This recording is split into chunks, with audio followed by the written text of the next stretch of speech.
नमस्कार everyone, my name is Vivek Sharma. मैं एक ऑथर हूँ, सोशल एंटरप्रेन्योर हूँ और कैंसर में और मेंटल हेल्थ, ये दो डोमेन है जहाँ पे काफ़ी सारा काम करने की कोशिश करता हूँ। और so glad to have you all together today.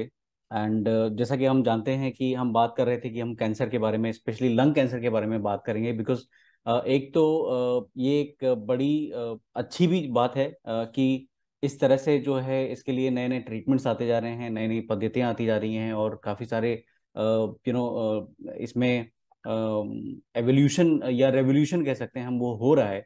और इसकी शुरुआत जो है, ये श्रृंखला, डॉक्टर साहब, मैं आपको बता दूं कि क्यों हम लोग ने शुरुआत करी थी।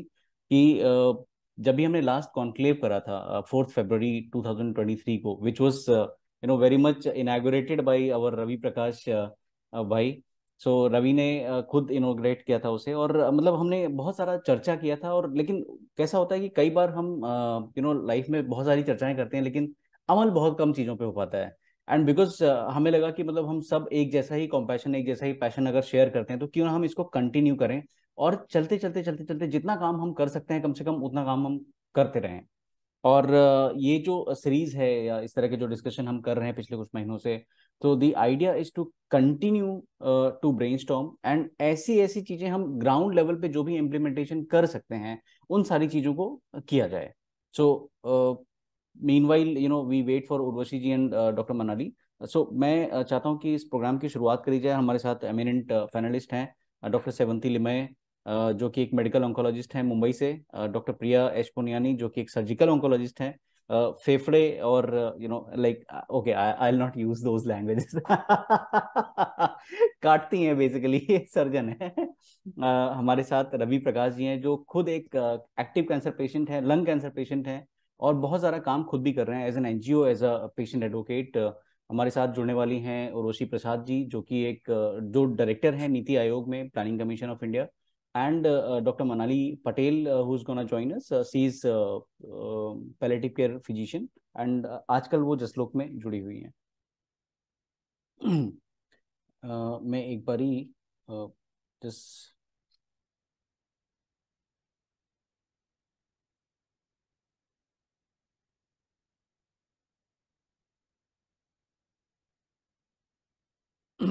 जी। So idea here is to discuss and like, जैसा कि डॉक्टर साहब हमने बताया कि कैंसर में स्पेशली लाइक, मैं बहुत सारे डॉक्टर से या यूं कह लीजिए कि कैंसर स्पेशलिस्ट से बात करता रहता हूँ, और बहुत सारी चीज़ें सीखने मिलती हैं, नई नई चीज़ें सीखने मिलती हैं। Doctor Manali is here, please welcome to you. तो डॉक्टर सेवंती, एक मेरा एक बड़ा सवाल है, या ये यूं कह लीजिए कि हम सबका एक सवाल है कि ये जो लंग कैंसर के बारे में इतनी चर्चाएं हो रही हैं, इसमें इतने सत्य और तथ्य क्या है। और we start with that thing कि आज का जो सिनेरियो है वो क्या है, मतलब कहाँ हम 10-15 साल पहले थे और आज कहाँ हैं हम। थैंक यू विवेक जी, मुझे इस पे इनवाइट करने के लिए इस फोरम में।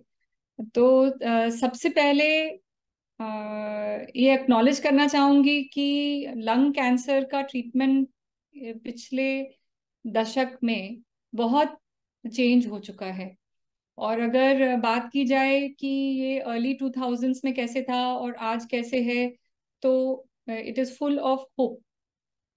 बहुत सारे ऑप्शंस हैं, ट्रीटमेंट ऑप्शंस हैं, ड्रग अवेलेबिलिटी है, और हमारे मासेस की स्थिति भी सुधरी हुई है पहले से ज्यादा। सबसे ज्यादा इसलिए कि अब अवेयरनेस बढ़ा है और गवर्नमेंट का भी हेल्प है। तो ये एक ब्राइटर साइड हो गया हमारे करंट कंडीशन का। पर जो थोड़ा डार्कर साइड है और रियलिस्टिक है, वो ये भी है कि अवेयरनेस के नाम पे कहा जाए तो एकदम 0% अवेयरनेस है। अ, और ये रियलिटी है, मैं इसको स्माइल के साथ कह रही हूँ, लेकिन एकदम ये रियलिटी है। और जब हम अपने अपने घरों में देखते हैं और हम ये देखते हैं कि कौन लोग हाई रिस्क आइडेंटिफाई कर रहे हैं, उनका हम क्या स्क्रीनिंग कर रहे हैं, cancer screening as such itself is not happening. And स्थिति बहुत ही खराब है उस हिसाब से। अगर स्क्रीनिंग के बारे में सोचा जाए तो। पर ब्राइटर साइड और ऑप्टिमिज्म, और हमेशा ही एक मेडिकल ऑन्कोलॉजिस्ट को आशावादी होकर सोचना पड़ता है। तो उसमें यही खुशी की बात है कि आज ट्रीटमेंट के नाम पे पेशेंट्स एकदम ऐसा डर के भाग नहीं जा रहे हैं। आप जैसे लोगों के वजह से और रवि प्रकाश जी के जैसे लोगों के वजह से झंडा ऊंचा है, और ये मैसेज दूर दूर तक फैल रहा है कि लंग कैंसर से लोग बचते हैं, ट्रीटमेंट कराओ, ट्रीटमेंट कराओ। और बहुत सारे ट्रीटमेंट सॉल्यूशंस भी आ रहे हैं, क्लिनिकल ट्रायल्स आ रहे हैं इंडिया में, जिससे कि ये नॉवल ट्रीटमेंट्स जो हैं अब पेशेंट्स को कई बार मिल जाते हैं, सब समय नहीं पर कई बार मिलते हैं फ्री में भी। तो ऑप्टिमिज्म भी है। जी डॉक्टर साहब, आपने एक बड़ी इंपॉर्टेंट बात बताई कि स्क्रीनिंग और अर्ली डिटेक्शन, क्योंकि हमारे साथ सर्जिकल ऑन्कोलॉजिस्ट डॉक्टर प्रिया अवेलेबल हैं। क्योंकि सर्जरी, मुझे ऐसा लगता है, मेरा जो भी थोड़ा बहुत नॉलेज या जो भी मैंने सीखा है इस कम्युनिटी में, इस इंडस्ट्री में, वो ये है कि जो कैंसर के केसेस हैं, अगर वो अर्ली स्टेज में आते हैं, डॉक्टर प्रिया करेक्ट करेंगे मुझे अगर मैं गलत हूँ, तो अर्ली स्टेज में ही सर्जरी जो है वो पॉसिबल होती है क्यूरेटिव इंटेंट से। तो डॉक्टर साहब, हमें ये बताइए कि आज हमारे देश में मतलब अर्ली डिटेक्शन का क्या स्टेटस है, क्योंकि हम लंग कैंसर के बारे में बात कर रहे हैं। महीना चल रहा है नवंबर, जो पूरी दुनिया में, पूरे देश में लंग कैंसर अवेयरनेस मंथ के दौरान के तरह से मनाया जाता है या ऑब्जर्व किया जाता है। तो हमें ये बताइए कि अर्ली डिटेक्शन या केसेस जो अर्ली होते हैं लंग कैंसर, क्या सच में आ पाते हैं? इतना सारा अवेयरनेस होता है, वो तंबाकू, मुकेश काफी पॉपुलर हो गए हैं, God bless his for, soul. या एंड तो इतना सब कुछ करने के बाद भी आज हमारे देश में सिचुएशन क्या है? मतलब कुछ सुधार आया है? कुछ लगता है आपको कि कुछ होगा? It's a very mixed bag of answer. The problem, biggest problem जो हमारे देश में है ना, कि हमारा इंश्योरेंस जो पेशेंट्स हैं वो कम है, राइट। लेकिन जो इंश्योरेंस में है, none of the insurance companies give money for you to be a lung cancer patient if you are a smoker. ठीक है, they simply reject your claim if you are a smoker. If you see the lung cancer screening guidelines, they say that it's recommended for anyone who is above 50 and who has history of 20 pack years of smoking or who has quit in the last 10-15 years. अगर ये हम उसको awareness बढ़ाएं, लोगों को हम बोले भाई आप लंग कैंसर स्क्रीनिंग करके लो if you're a smoker, if someone does that with a low dose CT scan, immediately the thing goes that he's a smoker and the data in our country is very skewed. तो सब बोलते हैं India में बहुत सारे patients non smoker है lung cancer, वो भी एक तरह से ट्रुथ है, I am sure doctor Sevanti also will agree. Now non smokers also are increasing, but a lot of the truth is that people cannot admit to the doctors or the insurance providers that they are smokers. तो Covid के time, जब Covid का time आया था, तो वो 1-1.5 साल we observe very actually a strong hike in early detection of lung cancer because patients got investigated for Covid. And वो सीटी स्कैन जब कराया कोविड के लिए, तो उसमें उनको incidental detection early stage lung cancer को, and they were given curative intent of surgery. That said the surgical options have increase now. जैसे पहले होता था एकदम अर्ली स्टेज में हम कर पाते थे, now surgery has been extended to almost stage 3B, and more number of patients are being offered with the help of immunotherapy, which is being given as new adjuvant. A lot of patients are actually getting up amenable for having surgery, even if they are multi-station N2, not bulky. मतलब ज्यादा जगह पे है lymph nodes लेकिन bulky नहीं है, तो भी उनको सर्जरी हम ऑफर कर पा रहे हैं after new adjuvant therapy. So I don't think the scenario has really changed. Awareness is more, but I think the hesitancy to do a screening is still very strong and prevalent in our society. जी, thank you so much doctor साहब। इस aspect के बारे में हमें aware कराने के लिए हमारे साथ रवि प्रकाश जी मौजूद हैं, जो एक मतलब मेरे लिए तो बहुत अच्छे दोस्त हैं और एक बहुत अच्छी सोल हैं, बहुत अच्छे इंसान हैं, लेकिन एक पेशे से एक पत्रकार हैं और एक एक्टिव लंग कैंसर पेशेंट हैं। रवि जी, सबसे पहले तो हो सकता है कि बहुत सारे लोग जो हैं हमें, आपको पहली बार देख रहे हो, तो हम जानना चाहेंगे कि आपकी स्टोरी क्या है और क्या ऐसा, मतलब वो बोलते हैं ना कि देखिए, ट्रांसफॉर्मेशन, जब तक हमें कोई परेशानी नहीं होती है, वो बोलते हैं कि एक कहावत है, जाके पाँव ना फटी बिवाई सो ना जाने पीर पर आई। सो जब तक हम किसी नाव में बैठते नहीं ना, हमें उसके डगमगाहट का, उसके टर्बुलेंस का आइडिया लगता नहीं है। तो आपकी जर्नी क्या थी, कैसे हम उसको रिलेट कर सकते हैं? बिकॉज लंग कैंसर जो है बड़ा भयावह चीज है, बहुत सारी भ्रांतियां इसके बारे में जुड़ी है, जिसके बारे में हम आगे बात करेंगे कि भाई जरूर उसका स्मोकिंग से ताल्लुक होगा, या कुछ सब्सटेंस और दुनिया भर की चीजें हैं। तो आप अपनी जर्नी के बारे में हमें प्लीज बताइए।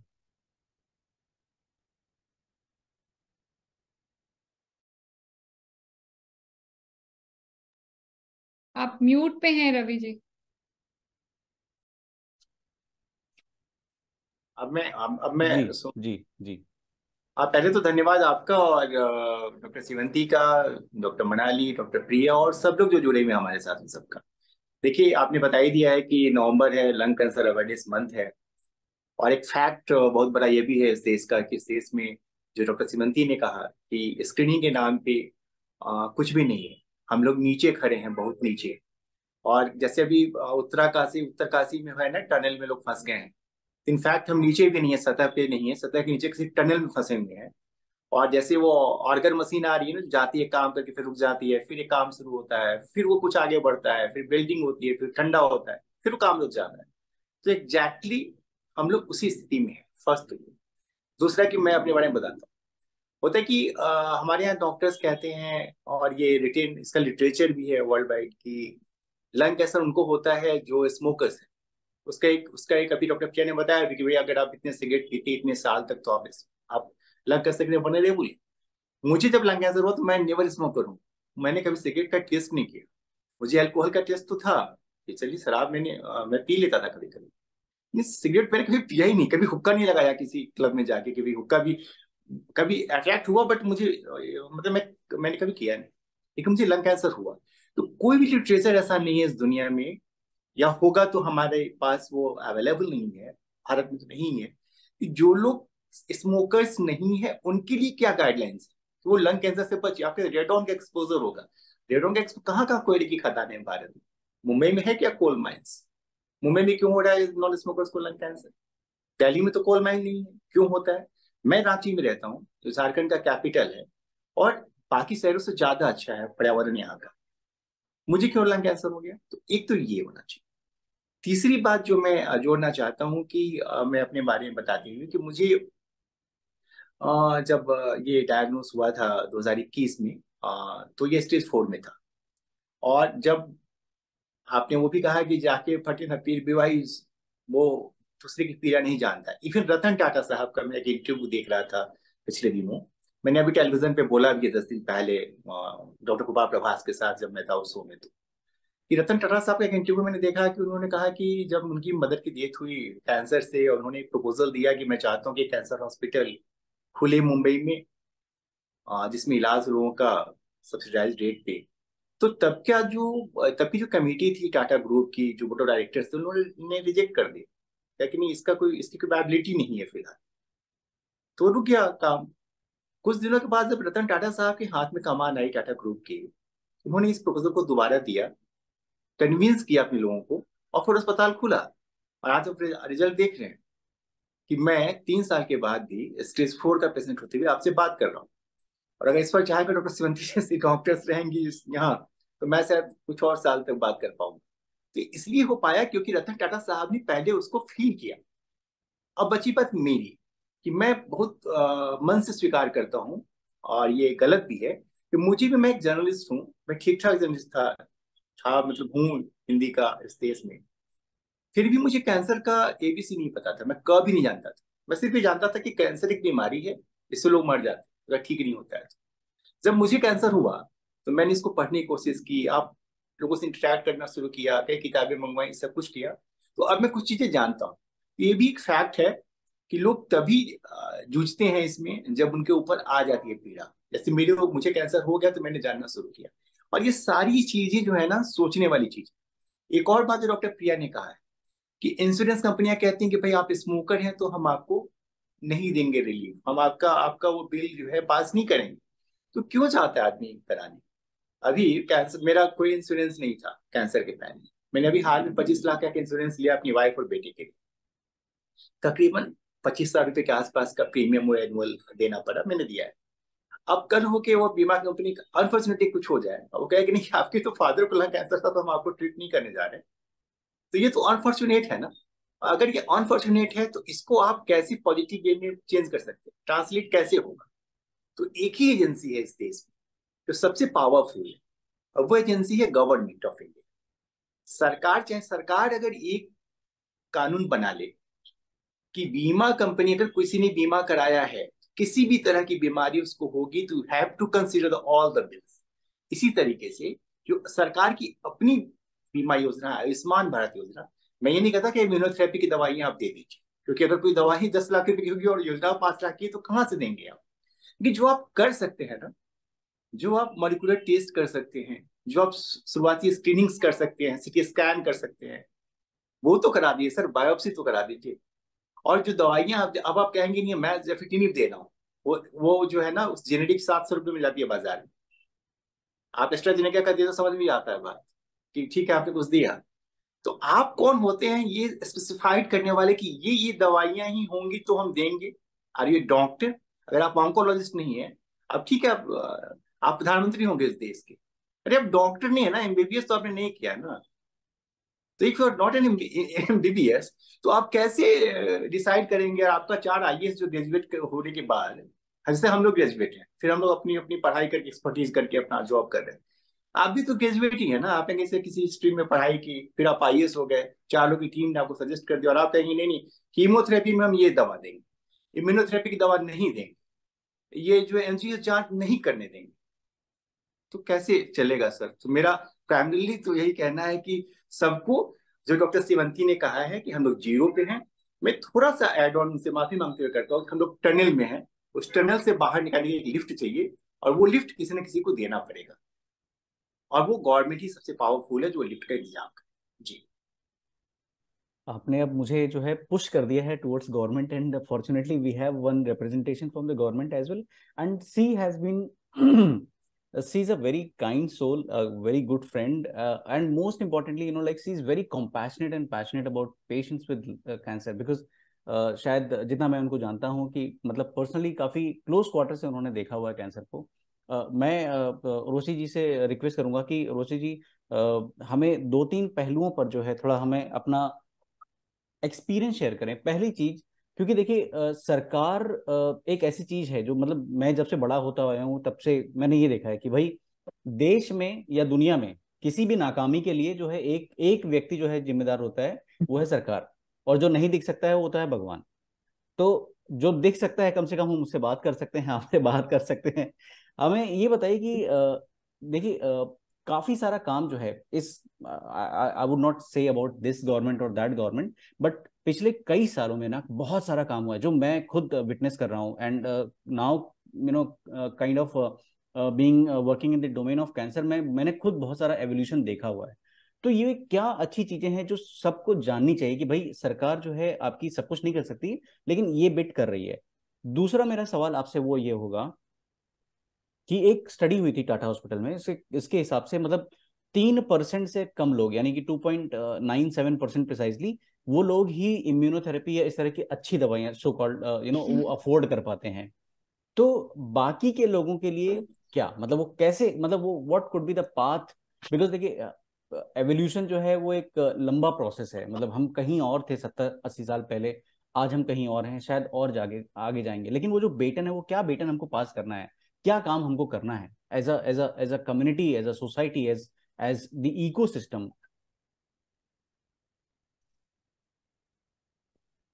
आप म्यूट पे हैं ऋषि। अब आवाज आ रही है आपको? जी बिल्कुल, लाउड एंड हाँ क्लियर। जी जी हाँ जी। तो thank you as always for having me in these in these very informative sessions।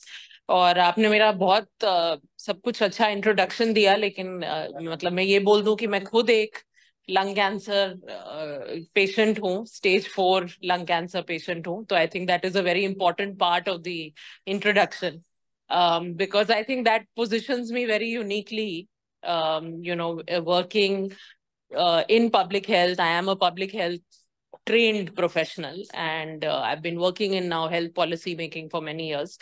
And now, unfortunately, I'm also living with this condition. So, I mean, there's a lot of misfortune there, but it also gives me the opportunity to कि मैं समझ सकूं एक बहुत ही unique पहलू से कि किस तरह से यहाँ चैलेंजेस हैं इस स्पेस में और क्या हमें करने की जरूरत है। तो आई थिंक उसमें कोई डाउट नहीं है दैट गवर्नमेंट बहुत बड़ा स्टेक होल्डर होता ही है, and specially when it comes to public health related issues, तो government is actually the biggest stakeholder.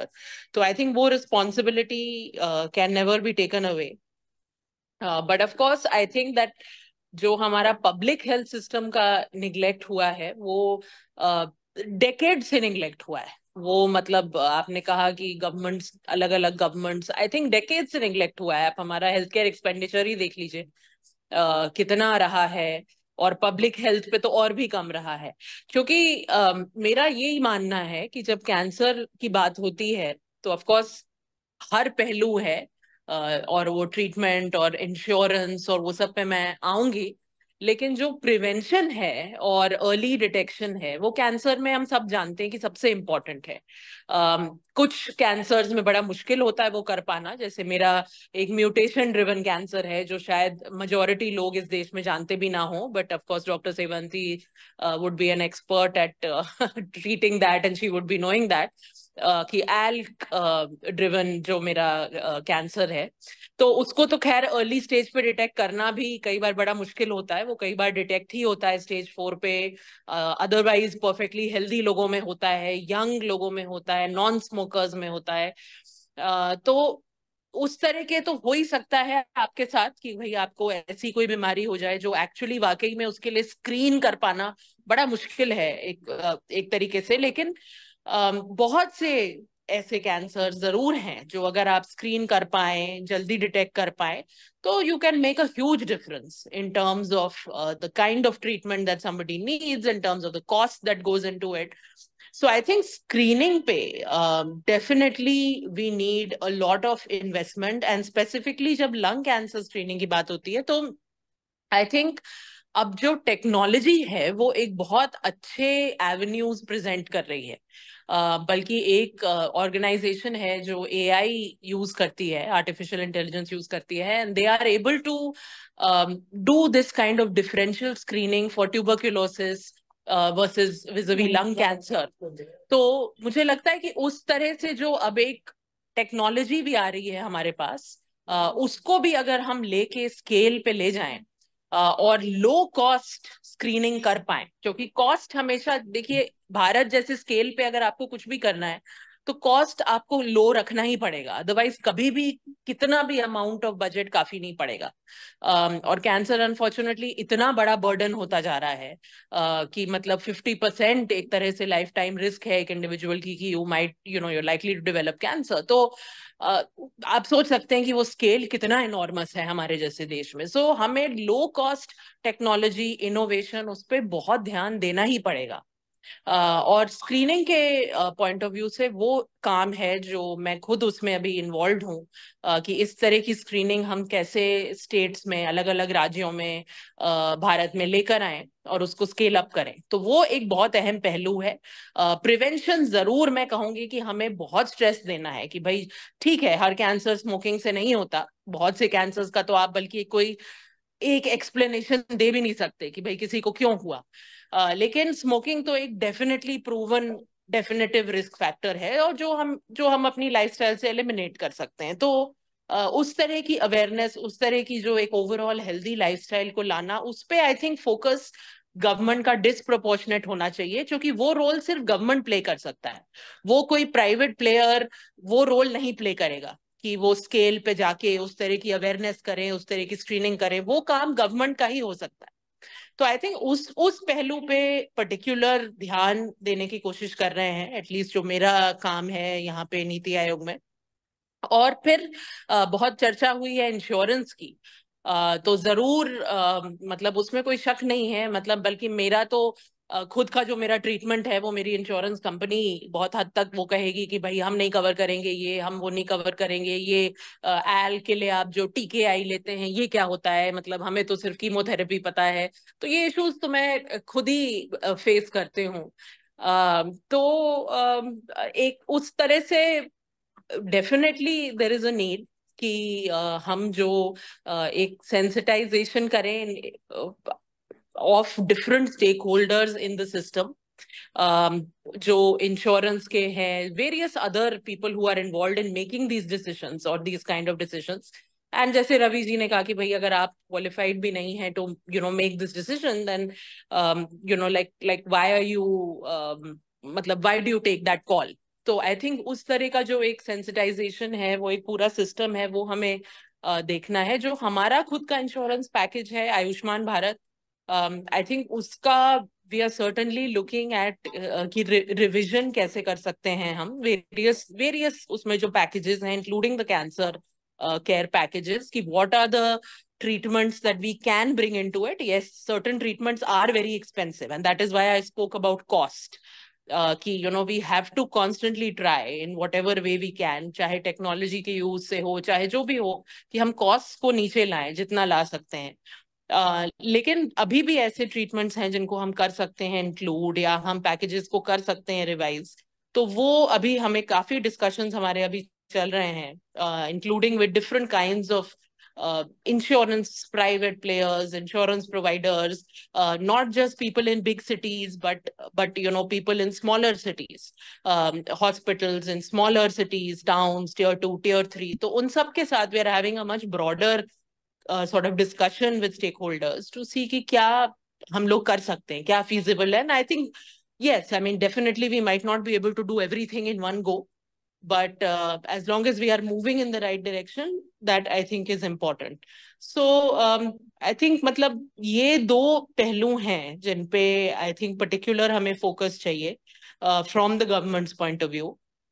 And हम अपने तरीके से कर रहे हैं, but again like I said, government in India, when you say, is a very large term. Because it's not just central government, it's also state governments, so everything is not done by the center. In fact, health primarily being a state subject, there is a lot of a role that state governments have to play. So I think uspe bhi we have a lot of work to do, and of course as Niti Aayog we do engage with state governments, so we are trying to कि हम वो positive एक momentum लाएं on these issues in the policy space at the state level. But it is a work in progress. It is a very difficult task. Like I said कि decades से इस sector का neglect चलता आ रहा है। मतलब ये कोई आज की कल की बात नहीं है, ये तो decades से health has always kind of not been, and especially public health. In fact, one has seen some momentum, in recent years, and then post-COVID, फिर भी थोड़ा बहुत कुछ momentum आया है कि लोग कम से कम health को उस तरह से बात भी कर रहे हैं.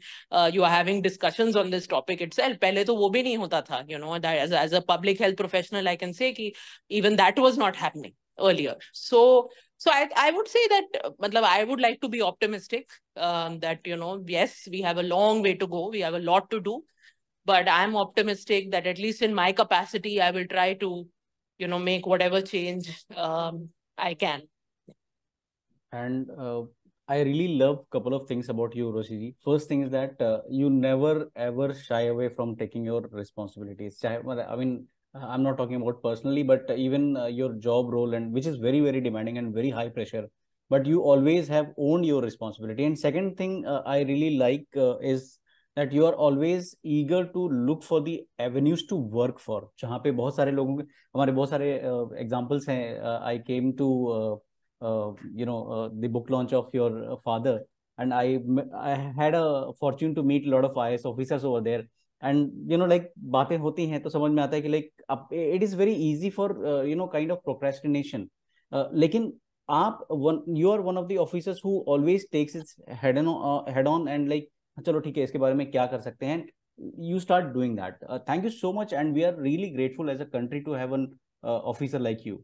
मूविंग अहेड, जब हम लंग कैंसर की बात करते हैं तो देखिए इसमें तो कोई दो राय नहीं है कि आज भले जो है कितना भी रेवोल्यूशन आया हो, लेकिन ठीक है, आई मीन लोग कुछ साल जिंदा रहने लगे हैं compare to few months earlier. But एक स्टेज आती ही है जब हम जिसको हम एंड ऑफ लाइफ बोलते हैं. हालांकि पैलेटिव केयर और एंड ऑफ लाइफ दोनों अलग अलग चीजें हैं, लेकिन कई बार जब इलाज नहीं होते, जो मैं समझा हूँ हमारे डॉक्टर्स फ्रेंड्स से, तो उसको पैलेटिव केयर बोलते हैं. हमारे साथ पैलेटिव केयर एक्सपर्ट है डॉक्टर मनाली, डॉक्टर साहब हमें ये बताइए कि लंग कैंसर की अगर हम बात करते हैं तो मतलब आज हम पैलेटिव केयर के मामले में कहाँ हैं?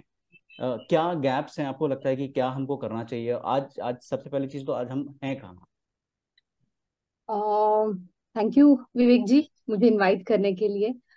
सबसे जरूरी है कि बहुत सारे ऑडियंस को पता नहीं हुआ कि पैलिएटिव केयर एग्जैक्टली है कहाँ, पैलिएटिव केयर एग्जैक्टली है क्या। तो हम लोग फिलहाल ऐसी जगह पे है जहाँ पर बहुत सारे लोगों को ये पता नहीं है कि पैलिएटिव केयर एग्जैक्टली होता क्या है, वो किनको ऑफर किया जाता है। तो पैलिएटिव केयर एक ऐसा केयर होता है कि जो आपकी कोई भी बीमारी है जिसमें जिंदगी सीमित हो जाती है, कैंसर ले लीजिए या फिर कोई advance lung conditions, kidney conditions, liver conditions, heart condition, brain conditions होंगे जिसमें लाइफ लिमिट हो जाता है। बट ट्रीटमेंट ऑप्शंस हो या नहीं हो, लेकिन उसमें comfort care options definitely available होते हैं। तो ये कंफर्ट केयर ऑप्शंस प्रोवाइड करता है पैलिएटिव केयर। और अनफॉर्चुनेटली पैलिएटिव केयर को end of life care consider किया जाता है, और इसी वजह से बहुत सारे मरीजों को palliative care end of life में ऑफर किया जाता है। जो एंड ऑफ लाइफ में ऑफर नहीं करके जिसको थोड़ा सा जल्दी जब पेशेंट्स को सिम्टम बर्डन ज्यादा है तब ऑफर करना चाहिए। तो पैलिएटिव केयर का सबसे बड़ा हर्डल ये है कि उसको बहुत सारे मरीजों को लेट इंट्रोड्यूस किया जाता है। अगर वो हम लोग जल्दी इंट्रोड्यूस कर दे तो काफी पेशेंट और फैमिलीज तो ये सफर है वो और कंफर्टेबल हो सकता है।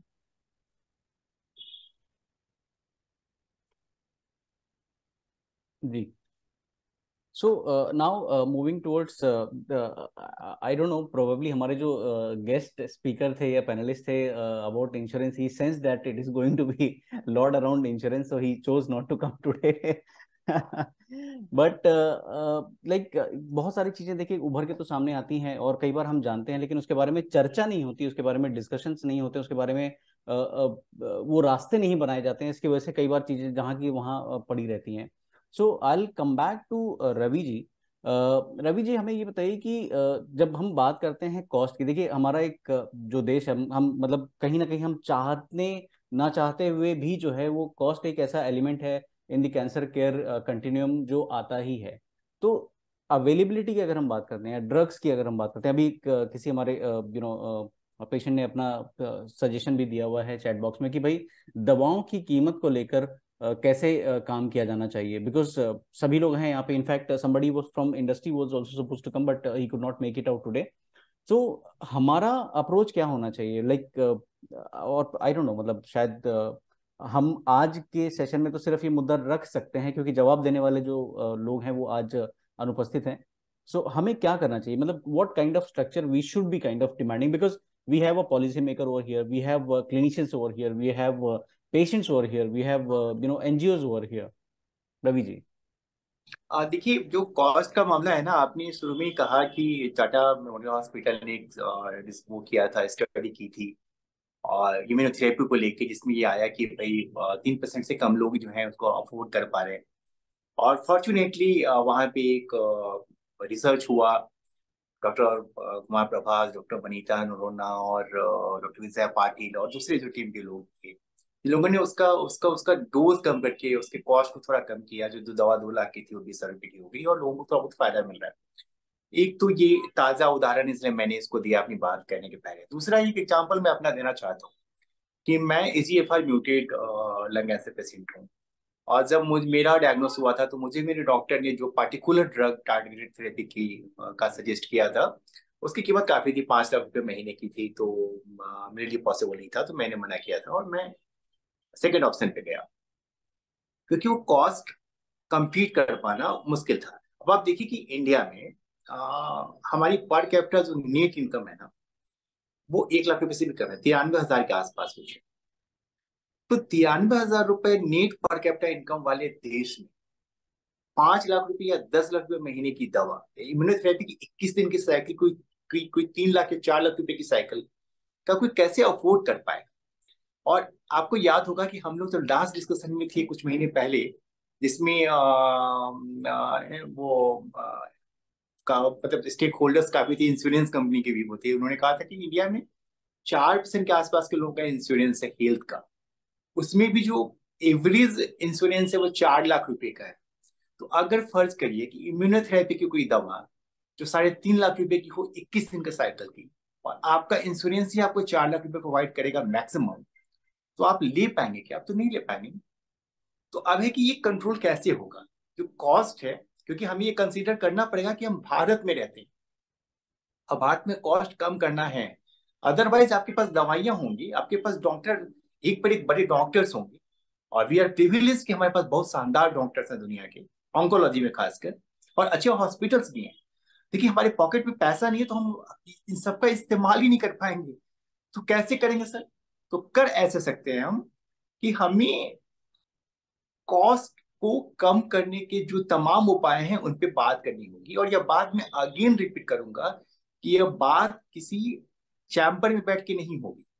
यह बात आप किसी चीफ मिनिस्टर के दफ्तर में, किसी प्राइम मिनिस्टर के दफ्तर में, किसी नीति आयोग में, या किसी भी पार्टिकुलर जगह में दफ्तर में बंद होकर नहीं कर सकते, और खुद ही डिसाइड नहीं कर सकते। आपको उसमें लाना पड़ेगा वैसे लोगों को जो इसको झेल रहे हैं।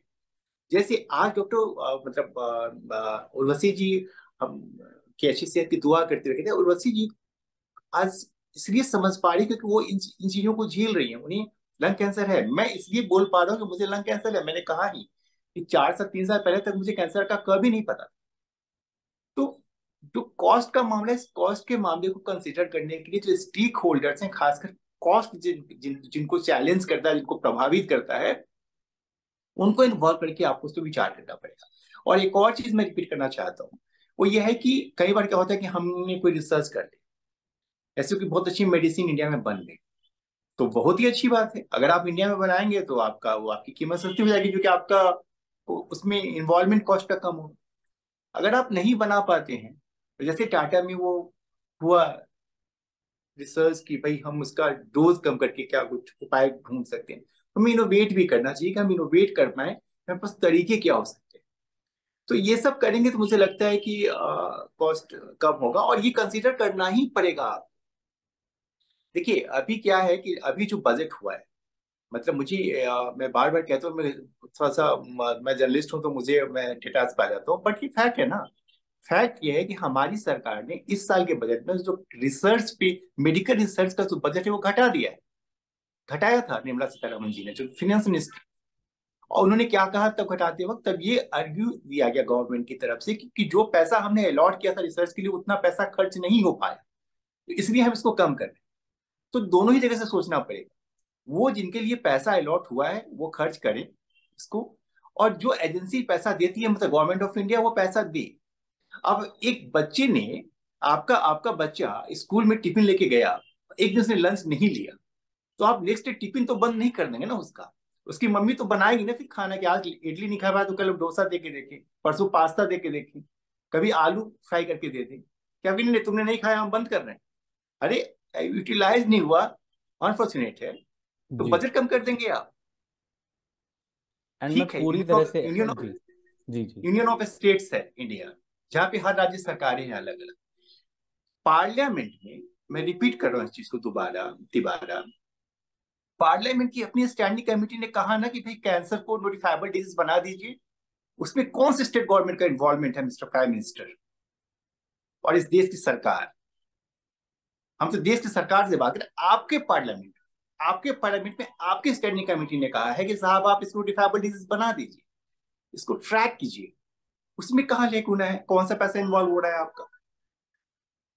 कल मैं एक इसमें था वेबिनार में, एक डिफरेंट फोरम पे, डिफरेंट प्लेटफॉर्म पे, उसमें डॉक्टर थे वेलोर के, बहुत अच्छे डॉक्टर थे, पैथोलॉजी से जुड़े हुए। उन्होंने कहा कि नहीं, जो ये जांच हो रही है ना मॉलिक्यूलर टेस्टिंग वाली, बायोमार्कर्स की, कोई एक स्कीम बता रहे गवर्नमेंट की, उस स्कीम में कुछ स्टेट्स में कुछ नोडल सेंटर्स हैं जहाँ पे में हो जाती है। हम लोगों ने क्वेरी किया कि कहाँ होती है, उन्होंने कहा ठीक है हम लोग फर्दर आपको बता देंगे कहाँ हो रही है। उनके पास उस वक्त वो आंकड़ा नहीं था। तो जब तक आप नहीं आएंगे डेटा के साथ, एक ऑथेंटिक चीज के साथ, तो हम तो मानेंगे ना कि आप मिसलीड कर रहे हैं। तो अगर आप कुछ नहीं कर सकते, आप लीड नहीं कर सकते, तो प्लीज मिसलीड मत करिए। इस साल की बात है, 2000 से अभी एक डेटा पब्लिश हुआ 6 महीने पहले, और आपकी गवर्नमेंट की एजेंसीज ने पब्लिश किया। 2000 से 2020 तक जो उर्वशी जी कह रही थी ना कि इस डिकेड्स की बात, मैं डिकेड्स की बात कर रहा हूँ, 2000 से 2022 22 साल हुए, 2 डिकेड्स, तीसरे डिकेड में हम लोग हैं। इन 2 डिकेड्स में इंडिया में लगभग 1.5 करोड़ लोग मरे हैं कैंसर से। 1.5 करोड़, 1.5 करोड़ लोग मर जाएंगे और आप कहेंगे साहब कि नहीं हमारे पास तो मतलब फुर्सत नहीं इसको सोचने का। ये तो रजिस्टर्ड आप नंबर सोच, है, नोन नंबर है, अननोन कितने होंगे पता नहीं हमें। मैं ये नो नंबर से गवर्नमेंट की जी। एजेंसी ने दिया है। गवर्नमेंट की एजेंसी ने कहां से दिया है? जो उनका नेशनल कैंसर रजिस्ट्री प्रोग्राम है उसके भरोसे दिया है। कोई एक्यूरेट तो नहीं है ना। हम्म। अभी अरुण जेटली साहब मिनिस्टर थे गवर्नमेंट ऑफ इंडिया में, इसी प्राइम मिनिस्टर के अंदर में। अरुण जेटली साहब को कैंसर था।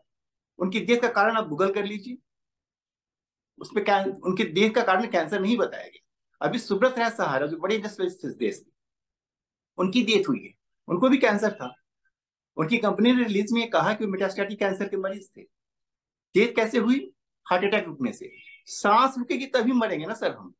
मुझे कैंसर है, मैं मर जाऊंगा, हमारे स्टेज 4 का मरीज हूँ, कल मेरी मरने की वजह कुछ और भी हो सकती है ना। मुझे हार्ट अटैक आ जाएगा, मेरी सांसें रुक जाएंगी, मैं मर जाऊंगा। तो क्या मैं कैंसर की वजह से नहीं मरा? तो डेटा जो है ना सर आपके पास वो एक्यूरेट नहीं है, और ये डेटा आपको एक्यूरेट करना पड़ेगा। और जब आप इन सब चीजों को देखेंगे तो निश्चित तौर पे कॉस्ट कम होगा। मैंने कई सारे आर्टिकल्स लिखे अलग अलग अखबारों में इसको लेकर। जो बात होती है ना, नीति आयोग के सीईओ को हम लोगों ने कम से कम 50 मेल्स करवाए हैं, 50 मेल्स मैंने भी मेल किया है लंग कनेक्ट के फोरम से, जो हम पेशेंट एडवोकेसी का काम करते हैं लंग कैंसर के मरीज के। एक का भी रिप्लाई नहीं है, not a single reply we got. एक भी रिप्लाई हमें नहीं मिला। तो आप क्या बात करें? आप अपने स्टैंडिंग कमेटी की सिफारिश को नहीं मानेंगे, आप डेटाज पे नहीं जाएंगे, आप मेल्स का रिप्लाई नहीं करेंगे, जबकि आपको सैलरी हमारे पैसे से मिलती है। ये गवर्नमेंट जो है ना, वेलफेयर स्टेट में हम लोग काम करते हैं। आपके वेतन का पैसा हमारे घर से जाता है, ये चीनी नमक और चाय पत्ती वाले पैसे भेजते हैं आपको, तो आपको सैलरी मिलती है। ठीक है, आपने एक्सपर्टीज हासिल कर लिया, आप पढ़ लिए हैं, आपने यूपीएससी कर लिया या कुछ कर लिया, तो डॉक्टर्स ने भी एमबीबीएस किया हुआ है। बहुत सारे लोगों ने, हमारी भी अपनी एक्सपर्टीज है। तो इस सब पे सोचना पड़ेगा सर, ये पूरी तरह से सोचना पड़ेगा, तभी जाके कुछ कर पाएंगे। अदरवाइज कुछ मैं बहुत ऑप्टिमिस्टिक आज की तारीख में नहीं हूँ इस देश में। जब आप हेल्थ की रिसर्च का बजट घटा रहे हैं तो क्या बात करेंगे आपसे? आप अपनी स्टैंडिंग कमेटी की सिफारिशों को नहीं मानेंगे, आपसे क्या बात करेंगे? और वो मतलब ये सुन लीजिए आप, ये थोड़ा हार्ड है कि मैं मतलब बोल रहा हूँ। अगर भारत के प्रधानमंत्री को भी अनफॉर्चुनेटली कैंसर हो जाए ना, तो अब जो सैलरी उनको मिलती है गवर्नमेंट ऑफ इंडिया से, उससे वो इलाज नहीं करा पाएंगे। अब अगर स्टेज 4 का मेरी तरह का हो जाए तो आपकी जी। सैलरी उतनी नहीं है, तो इसको कंसिडर करना पड़ेगा sir. I completely agree with your thoughts and जो आपने मतलब जो दिलेरी से और फैक्ट के साथ में जो बातें करी हैं, it makes a lot of sense. And उसमें ही एक चीज, बिकॉज डॉक्टर सेवंती यहाँ पे हैं जो कि खुद एक एविड रिसर्चर हैं, बहुत सारा रिसर्च इन्होंने करा हुआ है। एंड ये बात बड़ी मतलब पिछले एक साल में मैं 2 ऐसे लोगों से मिला। इनफैक्ट ये जो जिस अभी हम रेफरेंस दे रहे थे लो डोज इम्यूनोथेरेपी वाली स्टडी का, because I am I know the principal investigation, मुझे पता है कि उनको फंड्स इकट्ठा करने में कितनी तकलीफ हुई। मेरे एक बड़े खास मित्र हैं डॉक्टर पटेल, मैं उनका नाम पूरा नहीं बताऊंगा। वो एक लो डोज इम्यूनोथेरेपी का ये ट्रायल टाइप का स्टडी करना चाहते हैं, लेकिन he is finding it damn difficult to raise funds for that. And ये रिसर्च को लेकर शायद मुझे लगता है कि हमें हमारे देश को उससे उसके बारे में सीरियस होने की बहुत जरूरत है। Now I would come to like देखिए, this is how like I had been trying to assimilate all the thought process and एक रास्ता तैयार करने की। देखिए बहुत सारे लोग, दशरथ मांझी का अगर हम एग्जांपल लेते हैं तो सबने बोल दिया कि अरे यार वो तो चलो ठीक है, it was just the death of your spouse and don't take it seriously. And ऐसा मतलब जब उन्होंने सोचा था, ठाना था, तो बड़े लोगों ने हंसा भी था उन पे। लेकिन वो रास्ता कहीं ना कहीं उन्होंने किसी न किसी दिन शुरू करा था कि भाई मुझे ये खोदना है, मैं मेरी वाइफ के जैसे जो है और लोग नहीं जाएंगे। सो आज वो एक मिसाल बन गया है। तो कहीं ना कहीं शायद गोइंग फॉरवर्ड ये जो कम्युनिटी है, जो हम आज लोग जुड़े हुए हैं, जो जुड़ते आए हैं कुछ सालों से, मुझे लगता है कि we should be acting as a stepping stone. And इसके लिए I would want like actionables from all of the panelist कि भाई हम आगे क्या कर सकते हैं। एंड बिलीव मी, मैं ये कहता भी आया हूँ और कर रहा हूँ। आप शायद मुझे वापस मिलेंगे और रवि, संजीव, ये सब तो लोग, डॉक्टर प्रिया, डॉक्टर सेवंती, मतलब ये जो डॉक्टर मनाली, मतलब हम लोग Urvashi ji, she is one of my mentors. तो हम लोग साथ में काम कर रहे हैं, मतलब इट्स नॉट लाइक हम कैमरे पे कुछ और बोलते हैं और पीछे जो है कुछ और करते हैं, but it's a continuous process as Ravi said. So आज के डिस्कशन से, इस इस चर्चा से, मतलब क्या वो दो तीन चीजें हैं, लाइक अगर हम डॉक्टर प्रिया की, डॉक्टर सेवंती से अगर हम बात करें, तो पहली चीज तो हमें ये बताइए कि बड़े मिथ क्या हैं, मतलब क्या लगता है आपको कि ये दो चीजें, विवेक, एक और दो ये चीजें जो है अगर हम इसको एड्रेस करें तो कुछ सुधार होगा, कुछ तो डेल्टा आएगा उसमें, और हमें उसके लिए क्या करना चाहिए? So if I may say, speak, ji I actually waited just to make this comment. So two things. First of all, I want to acknowledge uh, Urvashi ji. You know, that was a very powerful presence, and kudos to you to have brought her to this forum. I think we all identify, and a lot of us are here because it is integral to us. Some of you already know my mother was diagnosed with advanced lung cancer, and she has a very rare variant. So amongst the diagnosis also, it becomes very difficult, because if you have a rare variant, the drug has still not arrived, and it will be very expensive for any patient to take that, have access to such novel therapeutics. So I think we have to all come together. To answer your question, I would like to say, as a parting, my biggest message would be to own the screening. And this is to your statement, a continuum of your statement and what Urvashi ji was saying. Government, yes, but today I think the masses are also very powerful. We have Ravi ji here, we have Sanjeev ji here, we saw Urvashi ji, we have all these joinees. I think the masses are very powerful. We need to come together, and we have to own the screening. We have to demand the screening. We have to ask for it. We have to have enough awareness to decide that we are not going to get the cancer. And that's where we have to set out and ask for the screening. क्या कर सकते हैं बचने के लिए? And especially if there is a tobacco exposure, we have to really step up and want the screening. So it has to be for the people, by the people. That's my 2 cents to this meeting. And again, hats off to all the warriors who are here, and truly you're owning the space. Thank you for having me. Thank you. Dr. Priya. हाँ, you took googly in the end. So ऐसे दो तीन चीजें आप मुझे बोलेंगे तो we'll have half an hour more discussion. Okay. But I'll just give you two, 3 points which I ji feel are really strongly needed. पहला है, like Dr. Sevanti said, awareness. And I think we are doing a job of that. All of us have been doing this regularly with other people also, that we are trying to get to the crowd, get to the bottom and create awareness.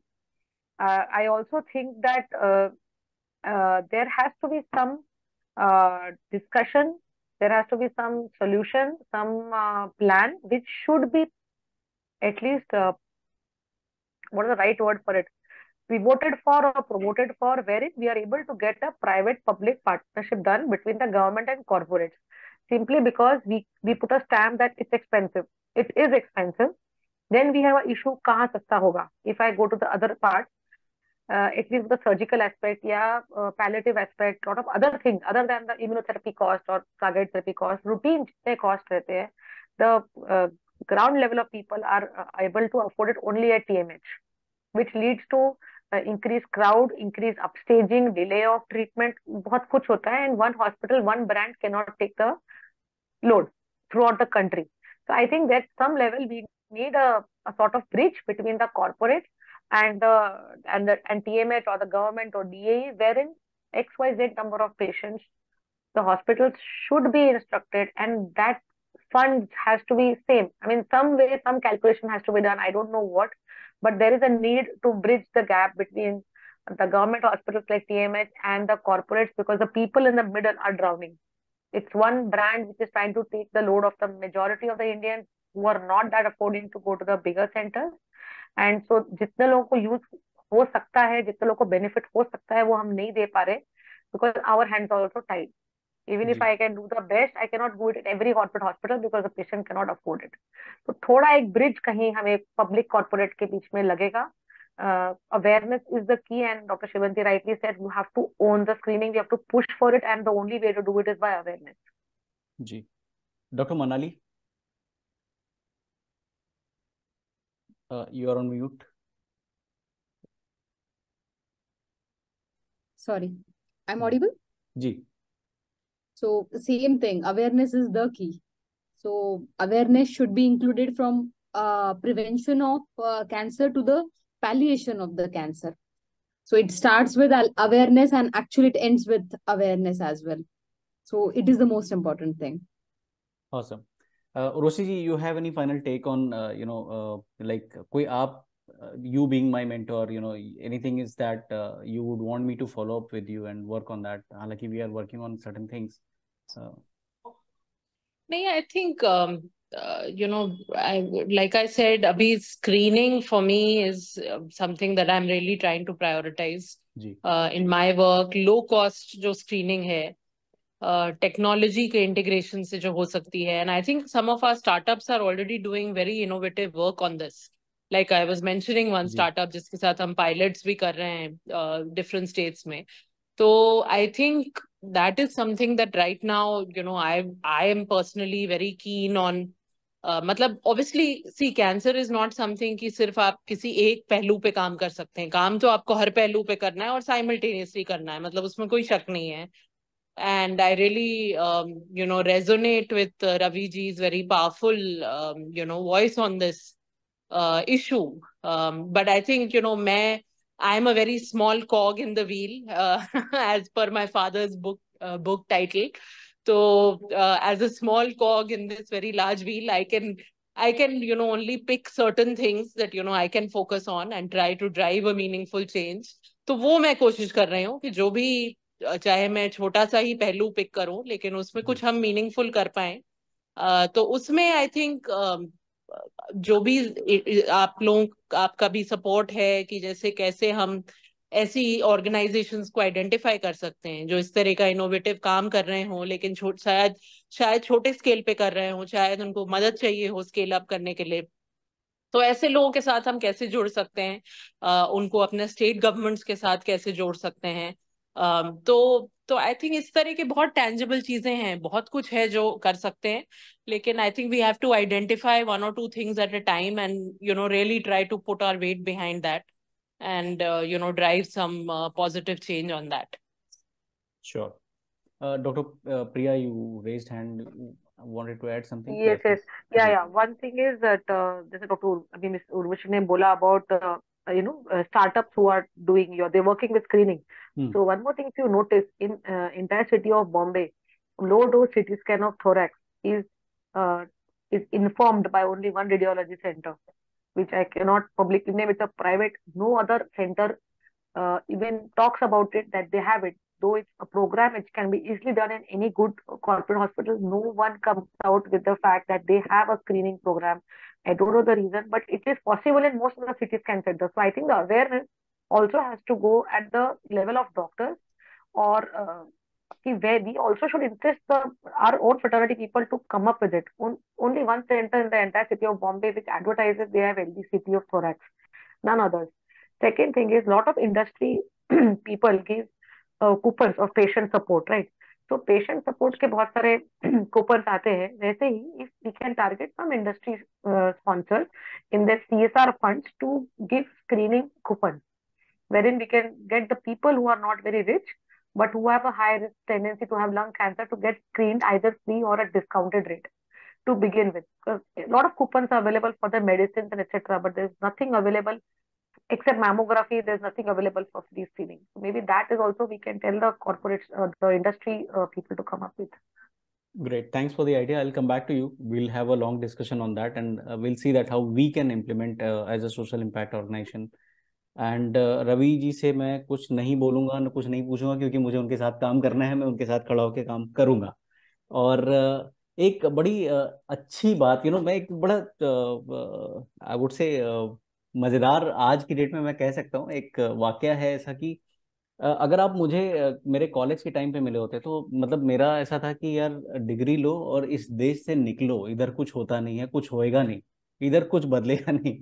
But since like I started working deep down on ground in Uhapo, like the more I'm meeting with compassionate people, मुझे लगता है कि यार ये एक देश है ना जहाँ पे सरकार अगर कुछ नहीं भी करे तो लोग यहाँ के इतने कॉम्पैशनेट हैं कि साथ में जुड़कर बहुत सारी चीजें चेंज कर रहे हैं और करते जाएंगे। चाहे वो आज हम अगर हेल्थ केयर की बात करें तो आप देखिए, private versus trust run versus government hospitals, आज अगर इकोसिस्टम की अगर हम बात करें तो बदलने वाले लोग हैं कंपेयर टू सरकार। यस, अगर हम वो विश्वास या वो चीजें वो क्रिएट कर सके, वो ब्रिज अगर हम कर सकें, because as Ravi said, like government is the most powerful body in the entire country और एनी इकोसिस्टम। बट मुझे अब बहुत सारी उम्मीदें हैं और मुझे लगता है कि बोलूं कम और काम ज्यादा करूं। तो thank you so much everyone. मुझे लगता है कि we have got some headway further, and 2-3 चीजें जो मैंने नोट करी हैं, मैं हमारे सारे पैनलिस्ट से मिलूंगा और बात करूंगा उसके बारे में, एंड उन चीजों को इम्प्लीमेंट करने की कोशिश करूंगा। और मेरा विशेष विशेष धन्यवाद है संजीव जी को, जो कि लंग कैंसर जैसे स्पेस में, मैं 1 मिनट यहाँ पे लूंगा उनको थैंक यू बोलने के लिए, उनको कॉन्ग्रेचुलेट करने के लिए, कि जहां सारे लोगों ने, सारे अर्थव्यवस्था ने लंग कैंसर को उसके हाल पे छोड़ दिया था कि यार उसमें तो सर्वाइवल है नहीं, क्यों जाना उधर, क्यों करना। एक लंग कनेक्ट करके एक संस्था बनी है जिसका मैं भी एक पार्ट हूँ। रवि जी हैं, संजीव जी हैं, जिन्होंने एक्चुअली ये बेटन जलाया था। आज हजारों लंग कैंसर पेशेंट्स के लिए लंग कनेक्ट एक ऐसा प्लेटफॉर्म है जो उनके लिए उम्मीद की किरण है। उनको पता है कि अगर मुझे कहीं कुछ भी चाहिए लंग कैंसर से रिलेटेड तो ये एक जगह है जहाँ पे मैं जाऊंगा और मुझे मिलेगा, और उनको मिलता है। Thank you so much everyone, and I'm so grateful to having you all together on this platform to discuss the bridges between the lung cancer and its its current and its future, and मैं उम्मीद करता हूँ कि हम जल्दी मिलेंगे और ढेर सारा काम करेंगे। Thank you so much. Thank you.